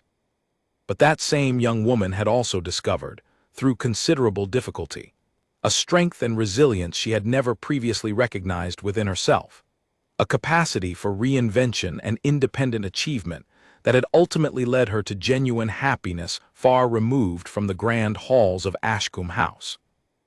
Alina signed the final document with a steady hand, formally becoming, in the eyes of the law, simply Alina Hart, independent businesswoman and skilled seamstress, free entirely from the weight of a name and title that had never truly reflected her authentic self.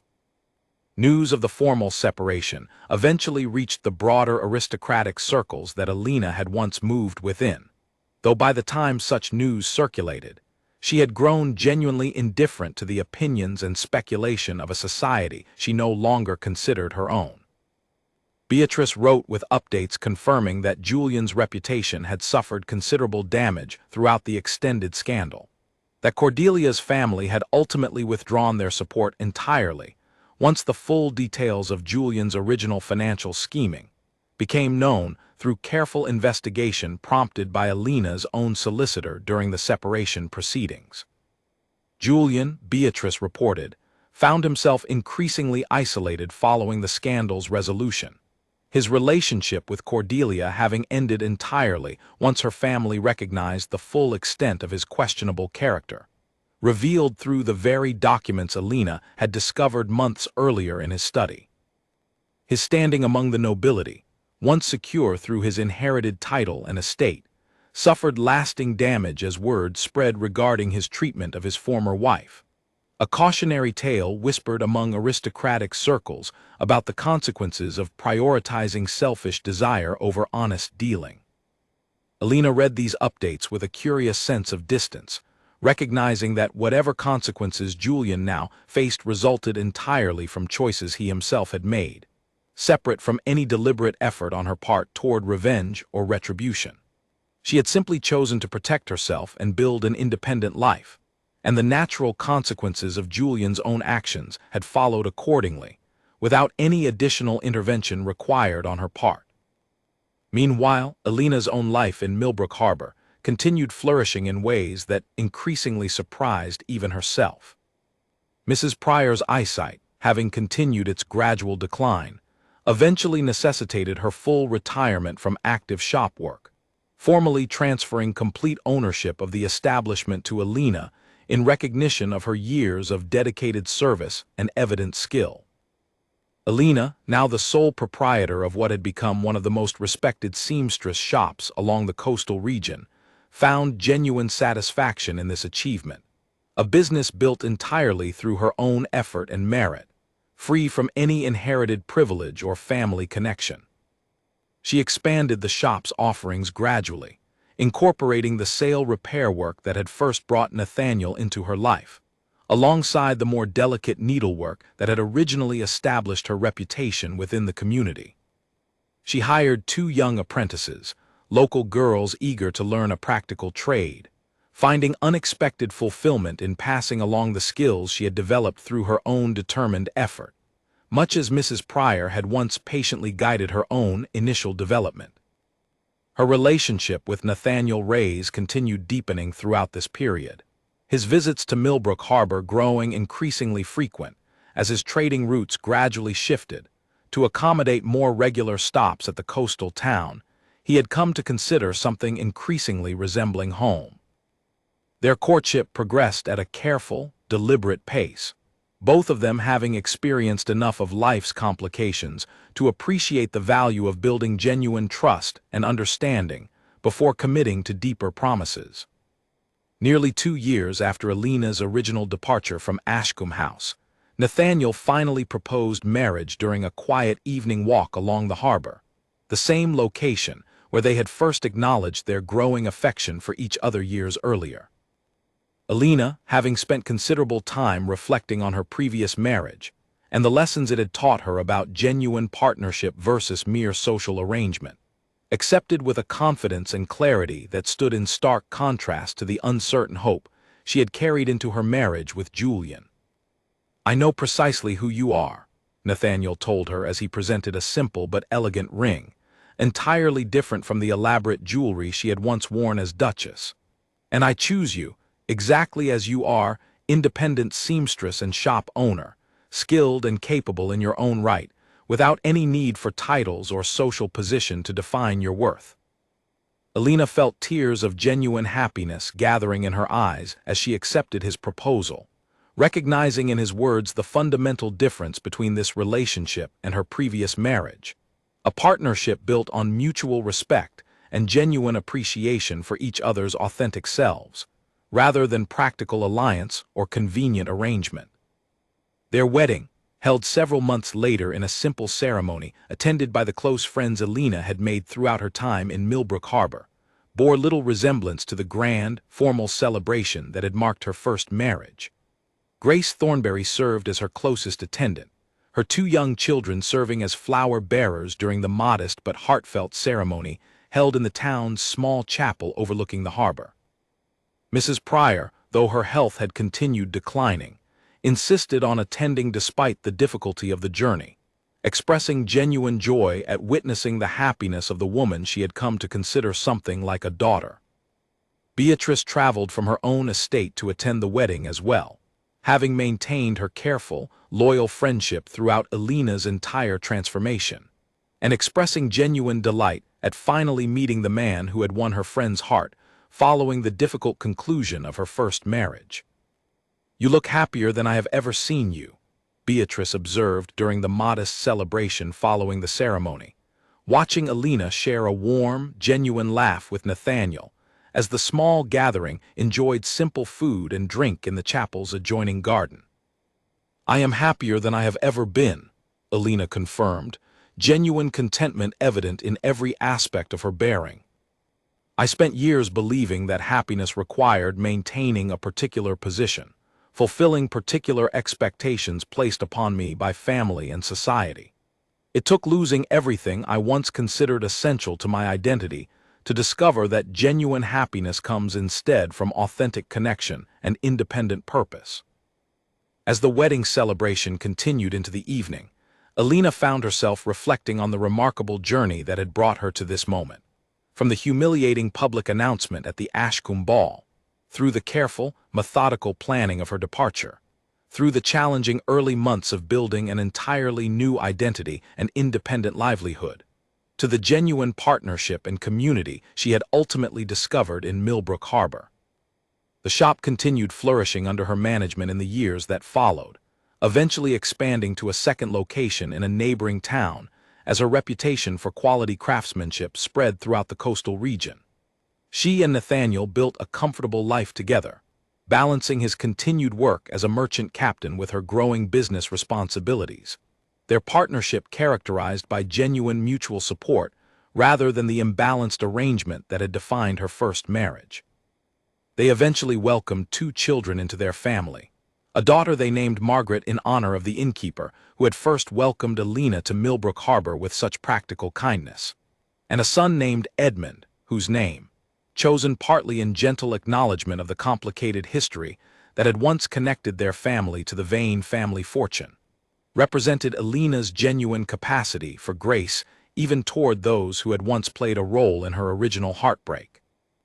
Julian, meanwhile, continued managing the Ashcombe estate in the years following his divorce, though his standing among the nobility never fully recovered from the scandal that had marked the public collapse of his marriage. He never remarried, whether from genuine reflection on the lessons of his previous relationships or simple difficulty, finding another woman willing to overlook his damaged reputation, remained a matter of private speculation among those who had once known him during his years as a prominent figure in aristocratic society. Occasionally, through the continued correspondence she maintained with Beatrice, Alina received updates regarding Julian's circumstances, information she received now with genuine indifference rather than any lingering emotional investment. He remained, in her memory, a chapter of her life that had taught her valuable, if painful, lessons about self-worth and independence, but a chapter that held no power over the genuine happiness she had ultimately built for herself, entirely separate from the identity and expectations he had once represented.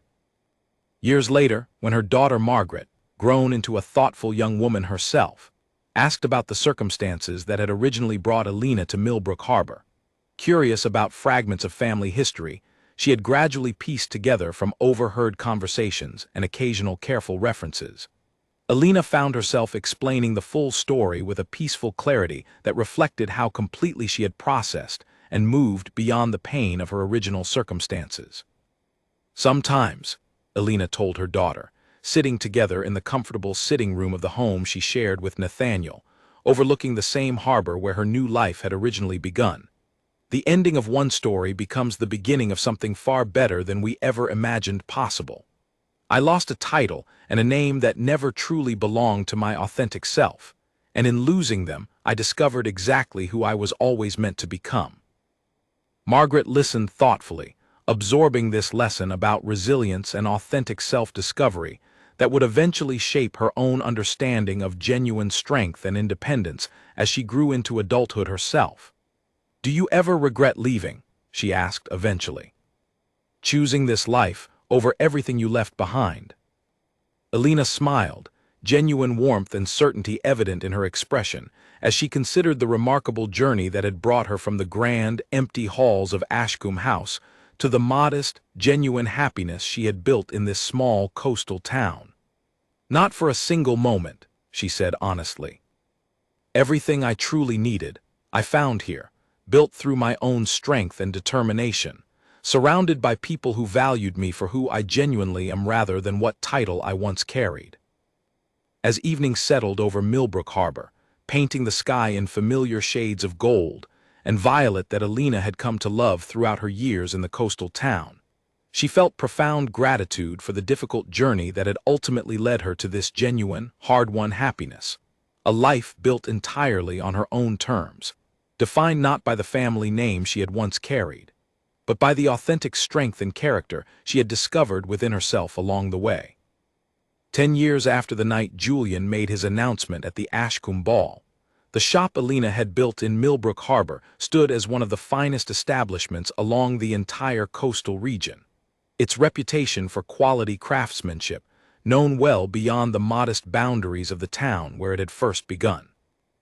Alina, now approaching 40, still worked at her craft most mornings, though increasingly she spent her afternoons training new apprentices and managing the growing responsibilities of overseeing 2 thriving shop locations. Her daughter Margaret, now a young woman of considerable skill in her own right, had begun taking on increasing responsibility within the family business, showing particular talent for the delicate embroidery work that had first established her mother's reputation years earlier. Her son Edmund, more inclined toward his father's love of the sea, had recently begun accompanying Nathaniel on shorter trading voyages, learning the practical skills of navigation and commerce that would eventually allow him to captain his own vessel. Nathaniel had gradually reduced the scope of his long-distance voyages over the years, preferring instead to focus on shorter trading routes that allowed him to spend more consistent time with his family in Millbrook Harbor. The couple had built, over the course of their marriage, a genuine partnership characterized by mutual respect and shared purpose, their home filled with the kind of easy warmth and laughter that Alina had once believed impossible during her years navigating the careful, formal expectations of aristocratic marriage. Mrs. Pryor had passed away peacefully 6 years after formally transferring ownership of the shop to Alina, having lived long enough to witness the remarkable success her former apprentice achieved, and expressing genuine pride during her final months at the thriving legacy she had helped establish through her patient early guidance. Alina honored her memory by maintaining certain traditional techniques Mrs. Pryor had taught her, ensuring that the careful, meticulous craftsmanship the older woman had valued continued influencing the shop's reputation even as it expanded well beyond its original modest scope. Grace Thornberry remained one of Alina's closest friends throughout these years, their families growing increasingly intertwined as their children played together and eventually formed their own genuine friendships, a natural extension of the deep bond the 2 women had formed during Alina's earliest, most challenging months rebuilding her life in an unfamiliar town. Occasionally, visitors from the aristocratic circles Alina had once inhabited would pass through Millbrook Harbor, drawn by the reputation of her shop's fine craftsmanship, unaware initially of the connection between the skilled seamstress they sought and the vanished Duchess of Ashcombe, whose disappearance had once generated considerable scandal and speculation among the nobility. Alina handled these occasional encounters with practiced grace, neither confirming nor denying her former identity unless genuinely necessary, understanding that her past no longer defined her present circumstances in any meaningful way. Beatrice continued visiting Millbrook Harbor periodically throughout the years, their friendship having grown even deeper following the dramatic events that had originally separated them, evolving from the careful, guarded loyalty of their early correspondence into a genuine, unguarded friendship that neither of them had fully anticipated when Elaine first departed Ashcombe House all those years earlier. Julian, according to the occasional updates Beatrice continued providing, had gradually settled into a quieter existence at Ashcombe House, his ambitions for advancement within aristocratic society having largely faded following the scandal that had marked the end of his marriage. He managed the estate competently enough to maintain its basic functions, though observers noted a certain diminished spirit in his approach to the responsibilities he had once pursued with such calculated ambition. He never remarried, and in his later years, according to Beatrice's final updates on the matter. He reportedly spoke with genuine regret about the choices that had cost him both a marriage built on genuine loyalty and the reputation he had once valued so highly. Alina received this final piece of information with the same peaceful distance that had characterized her feelings toward Julian throughout the years since their separation, recognizing his eventual regret as simply the natural consequence of choices made without adequate consideration for their genuine cost, rather than something requiring any particular emotional response on her own part. Her own life, by contrast, had grown increasingly rich and fulfilling with each passing year, built entirely upon the foundation of independence and authentic self-discovery she had established during those difficult early months following her departure from Ashcombe House.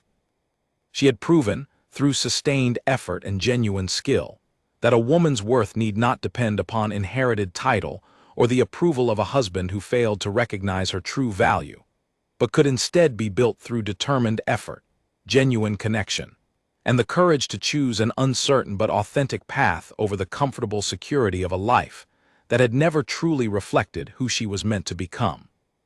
On quiet evenings, watching the sun set over the harbor that had become her true home, Alina often reflected on the strange, circuitous path that had brought her to this genuine happiness, beginning with a humiliating public announcement that had once seemed like the worst moment of her life, but which had ultimately proven to be the necessary catalyst for discovering a strength, purpose, and authentic joy she might never have found had her marriage to Julian continued along its original, hollow trajectory. She understood now, with the clarity that only years of genuine reflection could provide, that losing the Ashcombe name had never truly been a loss at all, but rather the essential first step toward finding something infinitely more valuable, a life built entirely on her own terms, surrounded by people who loved and valued her for exactly who she was, free from the weight of titles, expectations, and the empty prestige of a name that had never truly belonged to her authentic self in the first place. And so, as the coastal sun continued its familiar descent below the horizon each evening, painting the sky above Millbrook Harbor in the same brilliant colors that had witnessed her transformation from discarded Duchess to independent businesswoman, beloved wife, and devoted mother, Alina Hart lived on, not as the vanished Duchess of Ashcombe whose disappearance had once generated such scandalous speculation among the aristocracy, but as exactly who she had always been meant to become. A woman of genuine strength, authentic purpose, and hard-won, thoroughly deserved happiness,